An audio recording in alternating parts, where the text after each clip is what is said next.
Hi, welcome to my sewing room. It's Yvonne from the Fabric Hut. Today for our binding lesson, we are going to do what's called a pillowcase binding. You're not going to need a binding strip or anything else, just your quilt, your batting, and your backing. And then we'll get it all done in one piece and you will be done without having to put a traditional binding on it. Now this is just a, I think it was a 14-inch square that I had made years ago. I don't remember what I was making it for, but it was in my box of things. And I thought, let's take out an orphan, throw some binding on it. I have a little spot that I needed just a little punch of color in my living room. So this is going to hang on my wall in my living room. So join me at my sewing machine and we will get started with a pillowcase binding. So pillowcase binding is one of the easiest types of binding. It actually is kind of not even, doesn't have a binding per se. You are just going to close it up without a binding.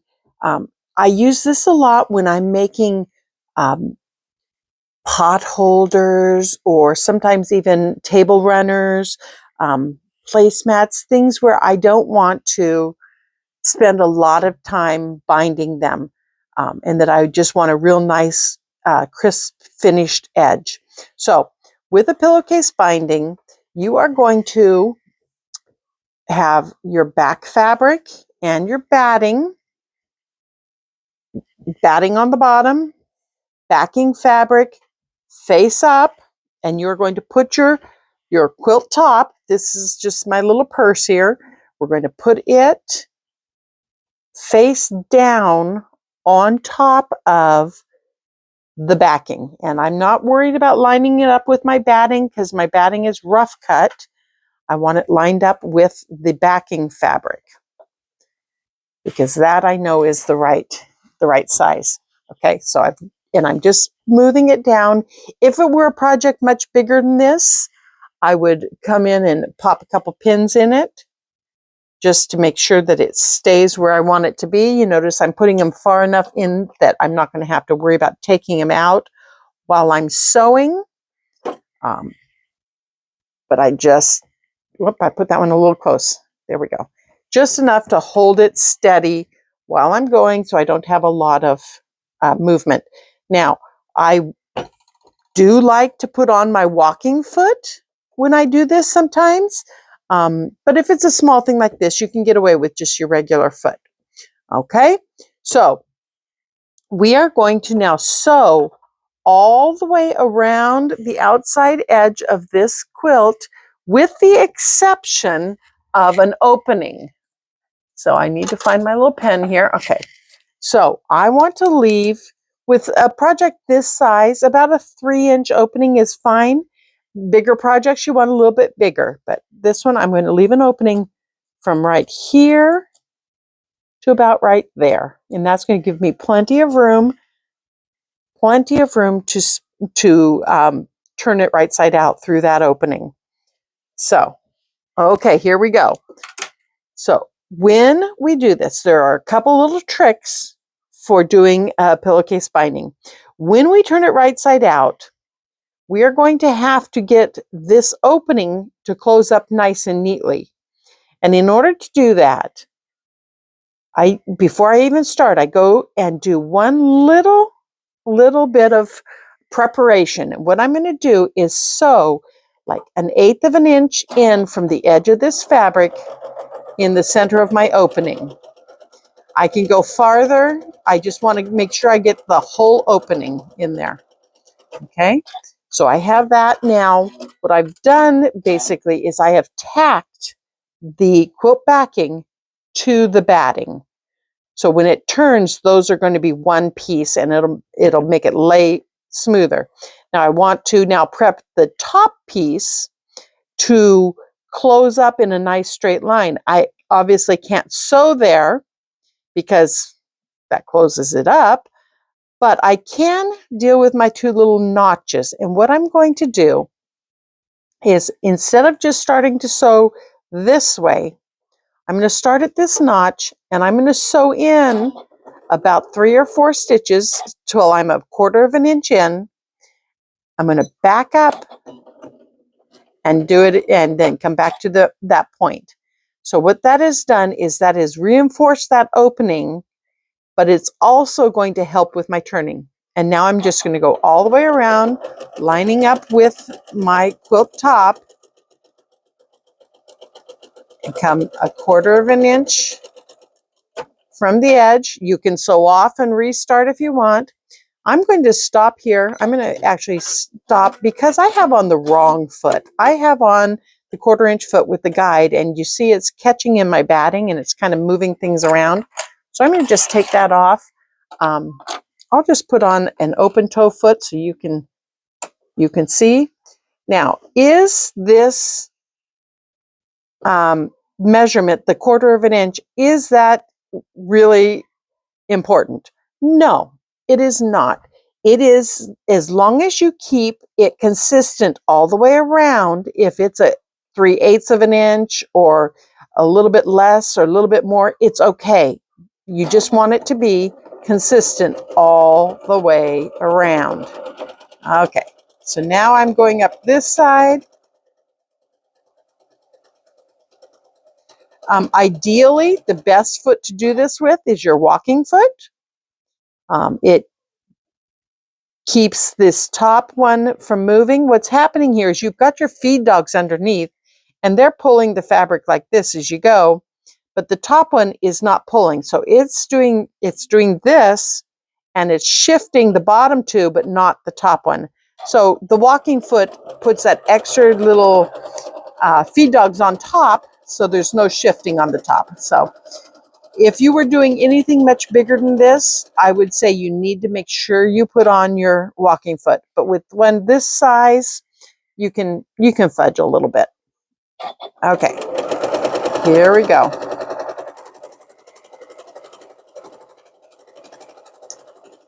This is the top, so I can just zoom along the top.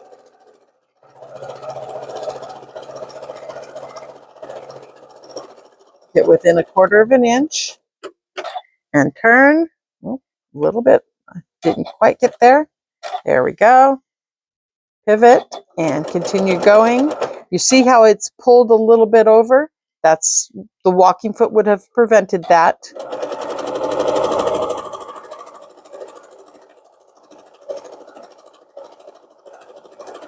And on we go to the bottom corner. I'm going to pivot here. As soon as I get within 1/4 of an inch, pivot. Now I'm going to sew up to my mark. And this is important that you make sure that this seam and this seam are the same.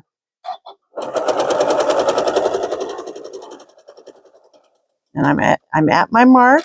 I'm going to turn it and sew off and then back up a couple stitches just to lock that in place. Okay? And now that has completely stabilized my opening here. Okay?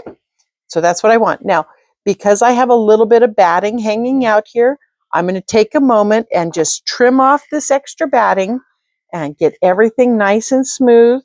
I'm not going to worry about trimming it exactly here at my opening. I'll let that be a little bit large, but we'll just go up each side and pull off any extra that we have, just so that our seam lays nice and fat. We don't want the extra bulk there.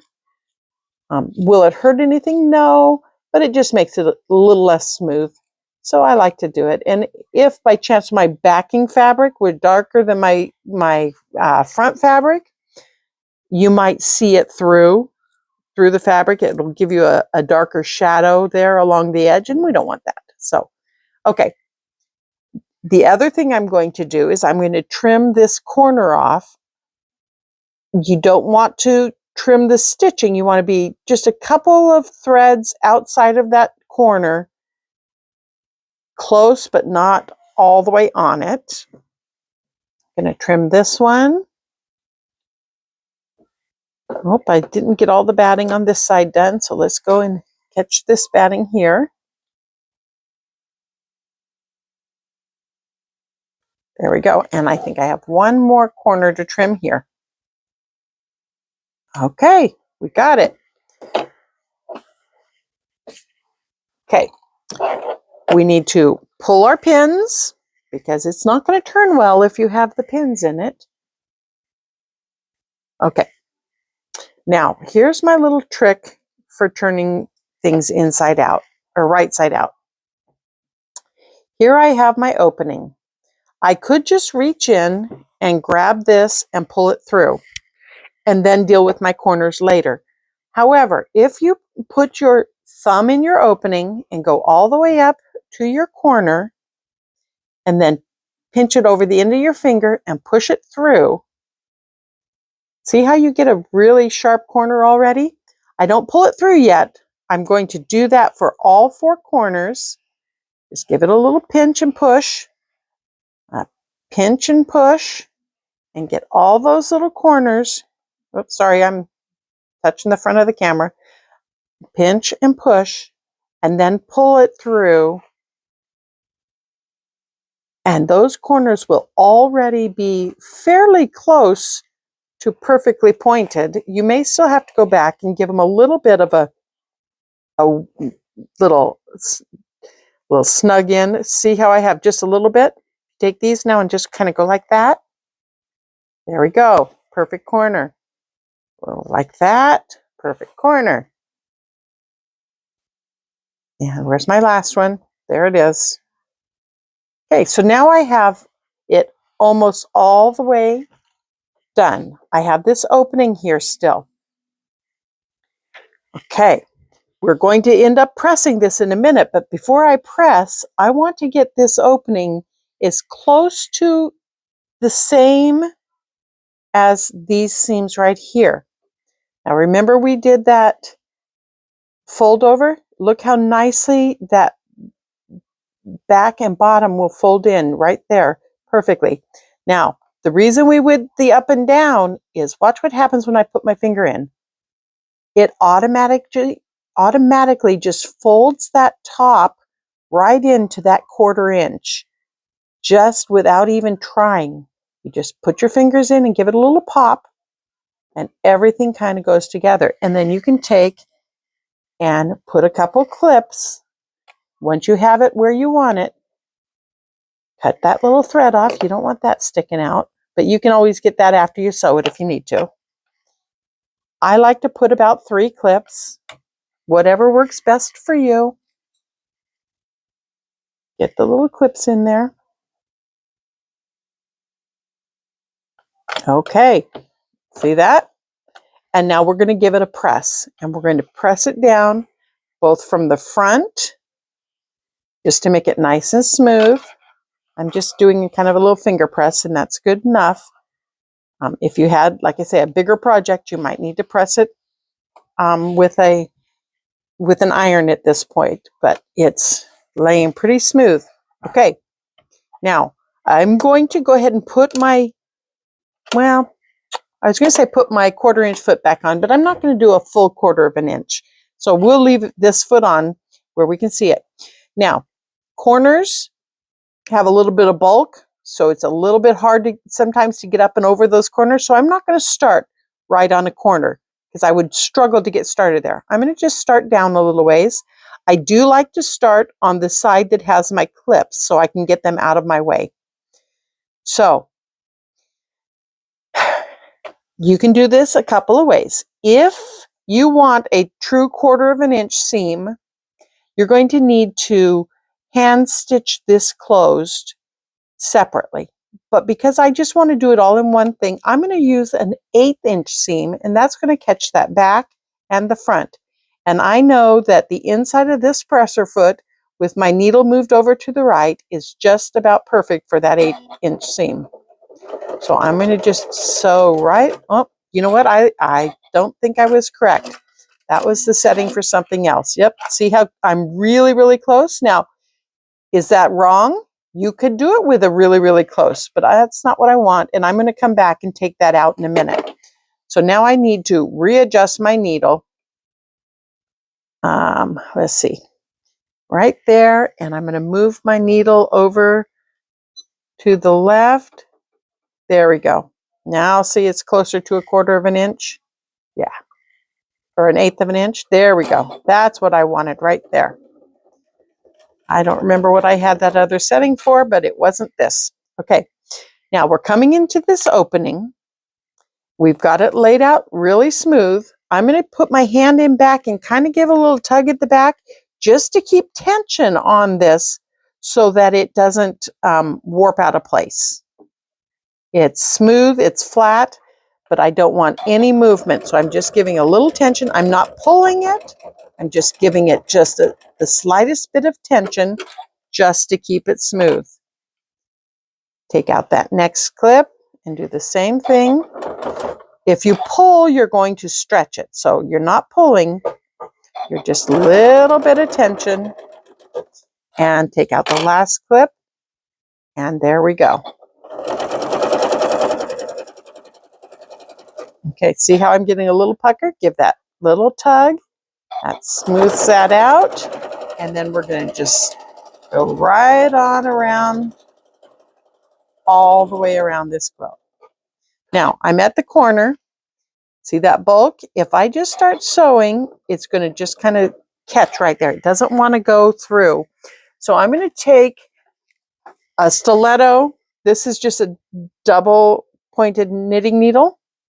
And because I don't want my finger up in there, that's a recipe for a disaster. I don't want my stiletto right in front of my needle either, because that also is a recipe for disaster. So I'm either going to put it to the left or the right of the needle, and I'm just going to encourage that to go through. And there it goes. And once it's through, you can just take off again.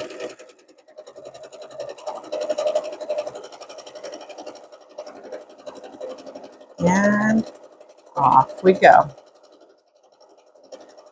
Now, when you are, okay, I've got caught on a little seam there. There we go. Give it a little tug. Off it goes. When you're doing this kind of binding, you have not quilted the center of your quilt yet. You cannot do this if you quilt this down to the back, because of course, then you can't turn it. So you do have to come back and do a little bit of quilting. How much quilting depends on the project and its use. This is going to be a wall hanging, so it doesn't need a whole lot because it's not going to get played with. It's not going to be crumpled up or washed a whole bunch. It's just going to be hanging on the wall. So, okay, I'm catching again there.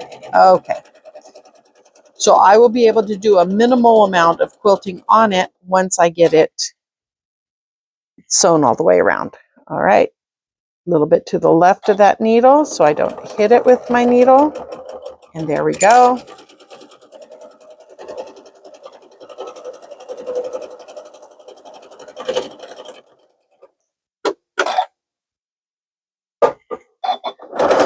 I'm struggling right now with my presser foot, and I just figured out why.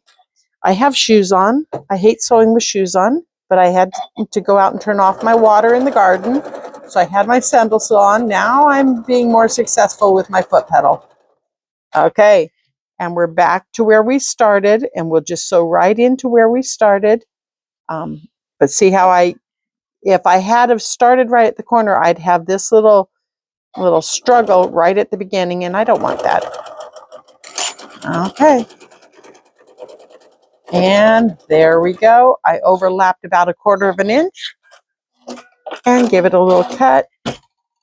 Make sure you cut all of your threads off at this point, because otherwise you're going to miss one and have to come back later and go, oh shoot. So just take the moment while you've got it right here and you know where they are, and get them all trimmed off. Okay, as for quilting on this, I don't need a whole lot. So what I think I'm going to do, this is my thought. I think I'm going to go around the handle to secure it. I think I'll go across this seam right here. And then I think I'll come down and around, just stitching in the ditch. I can come around. When I come across this seam, I'm not going to go all the way out. I'm going to come across, and then I'm going to go around the outside of the handbag, and it should be plenty. So let's see what happens. I'm going to start right here. This is an applique piece, so I'm going to stitch on the outside of it, not on top of the green. I'm going to do a stitch in the ditch right along that little edge.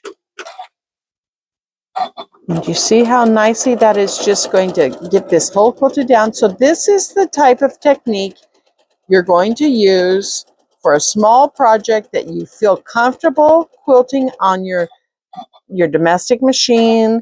It's not going to take you very long. Sometimes with a bigger quilt, it's a little trickier. Okay, now I can just turn right there and come down this side. Now I'm going to stay on the white, right on that edge. There we go.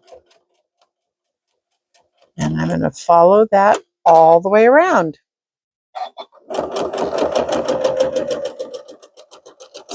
And so what is this taking us? Maybe 20 minutes? And you can be all done. One more. Right along the edge of that white fabric. Hiding it in the seam. If you notice, I'm kind of pulling my seam apart a little bit so that it will nest right down in the seam and not sit on top of the seam. And then it will just drop down in there. You won't even see it. Now, if this was something very, very important to me, I would change my thread colors to match and make sure nothing shows. But this is going to be just fine for the purpose of this project. And right up the side here. And we're almost back where we started.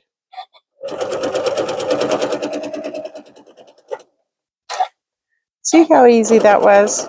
And now I'm going to turn the corner and cross over just a little bit. There we go.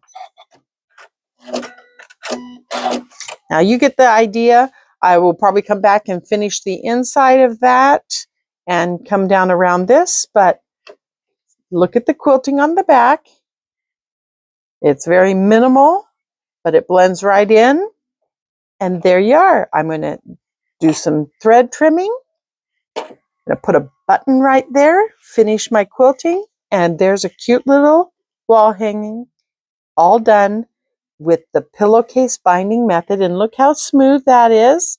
It just looks like it's part of the bottom. I'll still give this a good press. These little puckers right here are just a matter of needing to be pressed out. They're not folds. They're just little marks where I sewed.